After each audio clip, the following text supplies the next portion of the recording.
Welcome, I'm Michael Bickert. Thanks for joining me today as we explore concepts with the objective of improving your management skills and growing your business. Now, I remind you at the beginning of all of these videos to grab a notepad and a pen. However, I fear because I do that so often that it just sort of goes in one ear and out the other. So please do that. I really want you to jot down a note or some notes. Jot down an action item that you will implement in your business today. And I think today you will have good reason to do that. Today I want to talk to you about checklists. Do you use checklists in your business? And if so, how do you use checklists in your business?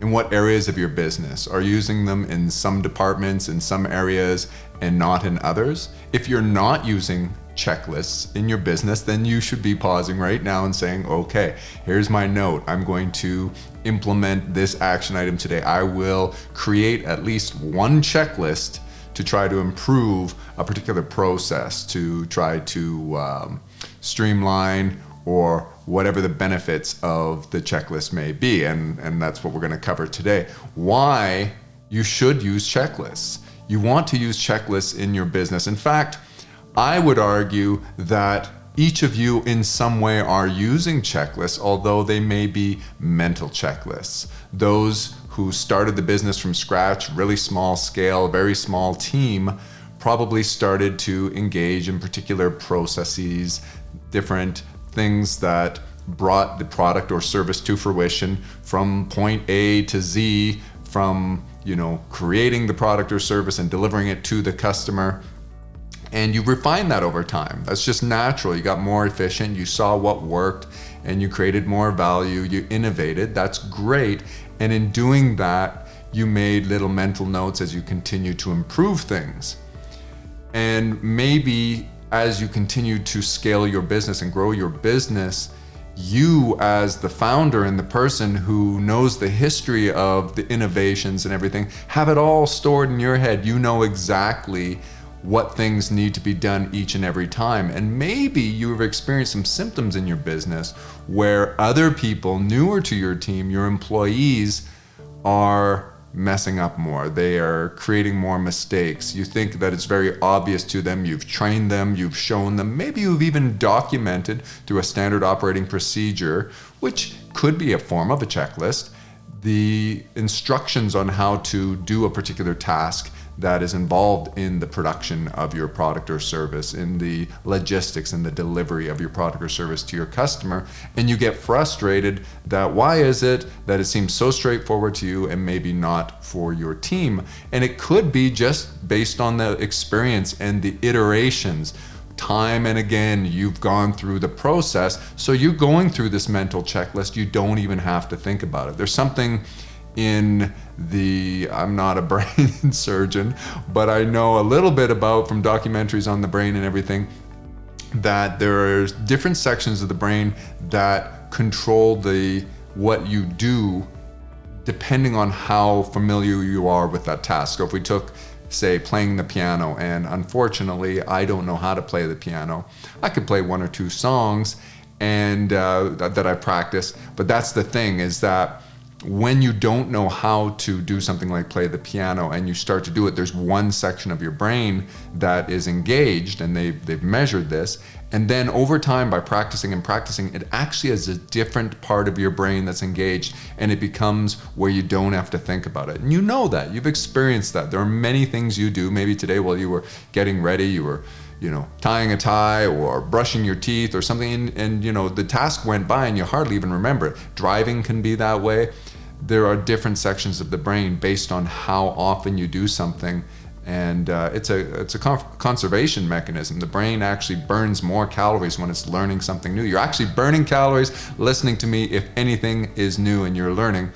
And then once something becomes second nature, then it goes to a different section of the brain. And I think that how this relates, let's take this back to a checklist, how this relates to the conversation on checklists is maybe some frustrations you're experiencing in your organization is because you can do things without even having to think about them. They're second nature to you based on your experience, based on the number of times that you have done that thing.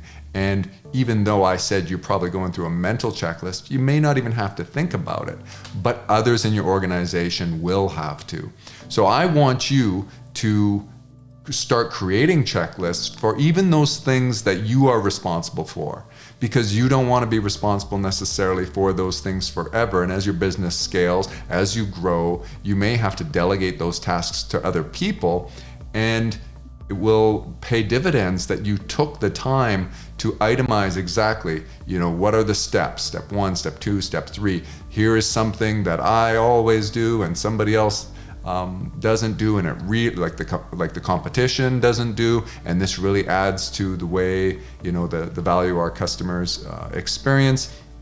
And so I make sure that I include this, and you put those things down, and then it's easier to train somebody.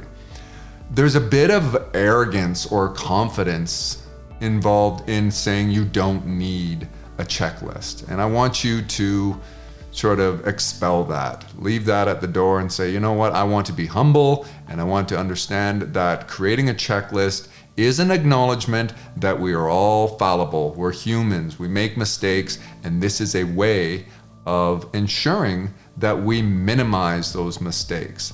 And I do, how at the beginning of this video where I talked about the familiarity with me saying grab a notepad and a pen and maybe goes in one ear and out the other? The same thing can happen with checklists. You have to be careful and make sure that people aren't just, going through the motions and check. Maybe the first few times they use the checklist, they're actually reading the line item and affirming, yes, I've done this, check. Sometimes instead of a check mark, you have a person put an initial. Maybe you've seen the janitorial companies use this in public restrooms, that this facility was last cleaned at this time, this date and time, and there's a checklist there. There are all sorts of ways that you can use checklists to benefit your business, and I want you to start doing this. Let's think about the 4 constituents of value, and if I haven't convinced you yet of the value of checklists, I want to think about the idea, I want you to think about the idea of increasing value for your customers. The degree to which you increase value for your customers will help you succeed and outperform the competition. So let's go through those real quickly. Once again, the first one we talk about is the customer experience. Now, a checklist definitely can improve the customer experience. I've used examples before where I've attended a particular business, one of those teppanyaki restaurants, and they do the little show with the knives and the onion volcano and all this kind of stuff. Well, when you bring somebody else along with you and you want them to experience the same thing, if the guy didn't have a checklist, or he didn't go through something, he skipped something, the experience would be diminished. And that's just one simple example. You can think of a million, but customer experience can be enhanced or can be greatly reduced based on something that might be omitted or something that might be included. And so the checklist helps you and people in your organization to make sure that your customers experience what you've decided. The constituents of your customer experience are all the various things you want them to experience, you include on the checklist. So that's the first one. That's the first way that a checklist can help you improve value through the customer experience. What about convenience? I don't know.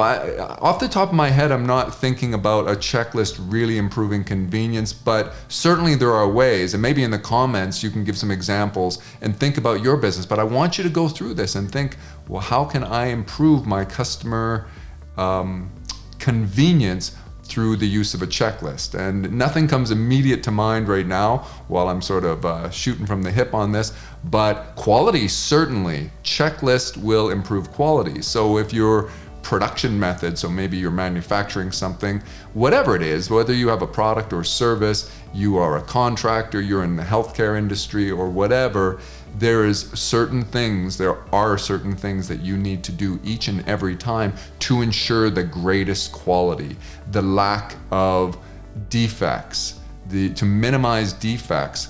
A checklist is undoubtedly, inarguably paramount in trying to ensure that you minimize defects. So that impacts quality, and Quality is one of the main things in terms of constituent of value. So you want to make sure that using checklists for this as well. And the last one, the last of the four main constituents of value is pricing. How can a checklist help you to reduce your pricing? Well, anytime you can increase your quality, through the elimination of defects, through the elimination of waste. And remember, a defect, flaws in your product are wasteful. So like, think about it, like in my example of a bakery, and if you were making cupcakes and there was a flaw in the recipe, you might have to dispose of a whole batch of cupcakes, and that's waste. And all of the waste, all of those costs have to be factored into your pricing and your profit model. So the degree to which you can eliminate waste and defects and have really consistent quality, and you can streamline your process, you can lower your pricing. And that's the other thing, is that when you're creating a checklist and it's now documented in front of you, instead of in your mind's eye, it's right in front of you, and some things become obvious. You go, oh, you know what we should insert here is we should do A, B, or C, and you will streamline things. Or you're like, this seems redundant, maybe I should eliminate this. And I've done that video where I talk about the division of labor and how it can streamline a process by documenting it, whether it's through a video or otherwise. A checklist has that same sort of effect, where it just puts things in front of you and it helps you in your innovation and your refinement. So remember, you need to update your checklist as you go as well. So each time that you add something that is going to create greater value, it's going to streamline your process, it's going to ensure quality, minimize defects or whatever, you update your checklist. There was a guy many years ago who did a TED Talk on checklists, and he made the point, I'll add a link to the description that you can watch this, I highly recommend it. He made the point that, I think he was a surgeon or he was in the healthcare industry and worked in hospitals, and he did some research into the value of checklists, and he looked at aeronautics industry, air travel, and it seems that when your customers, their lives depend on you not skipping a step, where people can actually die if you fail to do something, then maybe a checklist is like very obvious. And I want you to look at your business and think about it. It's like, well, maybe the ramifications, the consequences of a flaw or a mistake in your process aren't as great. Nobody's life is at risk. And therefore you're like, well, of course, if I was doing something where somebody's life might be at risk, I would use a checklist. I would never want to be responsible for missing something that might have that kind of consequence. But your business and the viability of your business is at stake here. And there are people that depend on you. There's stakeholders and dependents that you have. And in maybe it's not as cut and dried as somebody losing their life based on a mistake, but you lose your livelihood if you lose your business. And if you have your competition out there doing business with best practices such as using checklists, and they just get things right, 99.9% of the time, and you're getting things right 90% of the time. So 1 in 10 of your customers are being disappointed. Your competition, by comparison, in my example, is 1 in 1,000 times making a mistake. They're going to beat you, and that's going to come out and be obvious. So your customer satisfaction is going to diminish, and you're going to start to bleed customers. You're not going to retain customers, and you're going to slowly erode your business. So don't write this off and don't dismiss this just because you've maybe been experiencing some growth and you're happy with that. Always look, how can you be improving? Remember, perpetual refinement, that's what this is all about. We're trying to improve things. Think about the value of something. Just because on one hand, one industry has people that may lose their lives if we don't use a checklist, and they realize that a checklist is very effective, that doesn't mean that it isn't equally effective in terms of your industry, and that you wouldn't derive great value from it, even though somebody's life isn't on the line. That whole point about how important is it to get your product and your service right each and every time? I want you to think of it as it's critical. It's certainly critical to success, even though the consequences might not be as severe as it is in, say, air travel or healthcare. And you got to sort of, like I said before, get rid of the arrogance and thinking about, no, I'm just confident. I know we do this. We've been doing this for many, many years. We know how to do it right. You've got to think about documenting and the other benefits that I've talked about. Ironically, or coincidentally, I used the example of a bakery. You can think of a checklist a little bit like a recipe. I mean, isn't that what a recipe is? A recipe is a list of ingredients and a list of steps. It's a checklist. It's like, well, did I add the salt? Check.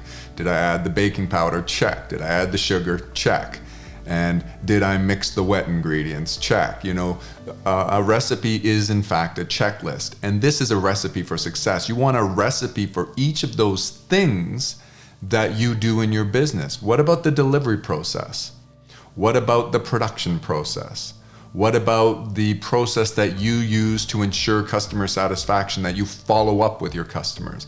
Each of these things needs to be broken into a checklist.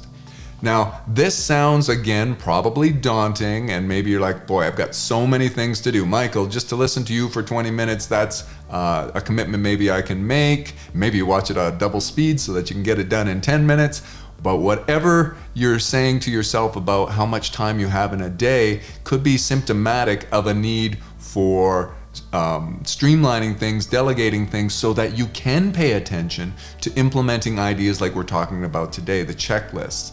In that TED Talk that I referenced, I think the guy said that by the very first iteration of checklists, that's my recollection, I haven't seen the video in many, many years, but in its entirety, I think he said after they implemented the first checklist in particular surgery or these various hospitals, I think 8 locations or something, they implement this in a number of little pilot areas in hospitals. And it was something like, it was impressive, like a 37% reduction in mistakes made in surgery. And it was something like a 47% reduction in mortality associated with the surgery. Watch the video, like I said, I'll link it before. But those types of improvements from the first iteration was just really eye-opening. And think about what kind of improvements you might realize by implementing checklists. So then, once again, measure, and see how is this improving. You're going to thank yourself for doing this. You're going to really benefit from this. Now, I do understand that the creation of checklists is going to take some time, and there's many ways you can do this. You don't have to be overly complicated. You could open up a spreadsheet and create it that way. Could do it on a list, like a document, and you can have it physically printed out and you post it in particular areas. It depends on your business how you're going to do it.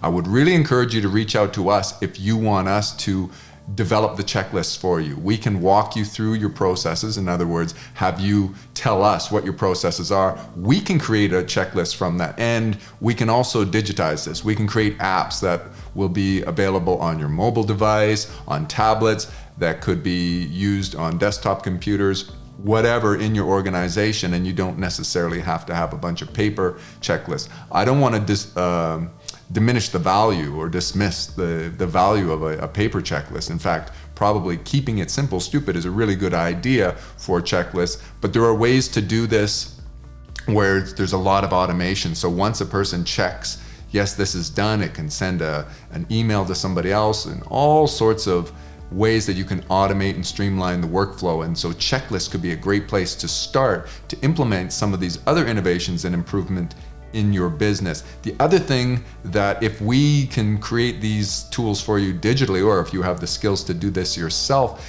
is your reporting. You can look back and you can measure how often, as an example, a particular step was skipped. You can associate customer satisfaction with the date range of the implementation and the innovations that you've done. The reporting that goes along with creating it in a database and an application as opposed to a paper checklist are just that much better and that much greater. You can also associate users. So let's say you have 10 particular sales team members, or you have 10 particular contractors on the staff, and the checklists are all automated, they're all digitized. You can then do a report based on users and see, well, who's skipping what steps and what ramifications and consequences is that having in your business. That makes this much more useful, and we can do that for you, very reasonably priced. Just reach out, contact us at the website, and we'll have somebody give you a custom quote on that. There's lots of ways you can use checklists to improve your business, and I think that's where I want to leave it today, because you've got a lot of homework, a lot of things to think about. Leave a comment if you're using checklists, and how have they benefited you? What things have you been able to avoid in terms of consequences, and what things have you been able to improve as a result of using checklists? Are you going to use these? Are you dismissive of this concept? Leave a comment so that we can learn from one another. Perpetual refinement.